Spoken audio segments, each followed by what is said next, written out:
તો ફાઇનલી આપણે પહોંચી ગયા બોટાદના ફોર વ્હીલના શોરૂમમાં.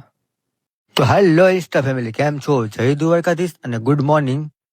મારા નાના અમતા ગામમાં મારે એક સપનું હતું કે મારે એક મકાન બનાવવાનું હતું અને મેં લીધો તો ચેલેન્જ કે 50 દિવસમાં આપણે મકાન પૂરું કરવાનું છે. અને આજ છે આપણા ચેલેન્જનો 8મો દિવસ.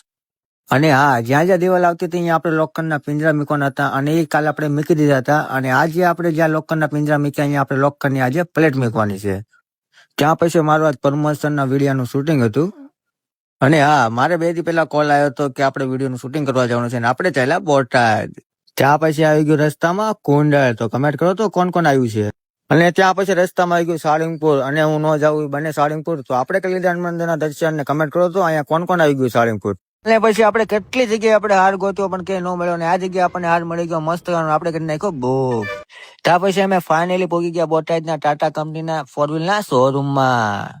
અને હા, આપણે પણ કાયદેસર લેવાની જ છે. આટલો તમે સપોર્ટ કરો ને હજી થોડો વધારે કરો તો. ત્યાં પછી આપણે કરી નાખ્યું શૂટિંગ ચાલુ. ત્યાં પછી મેં કરી નાખ્યું ભાઈની ફોર વ્હીલ ઓપનિંગ નું શૂટિંગ. અને પેલા વિડીયો તો જો કેવો છે ફોર વ્હીલ નો.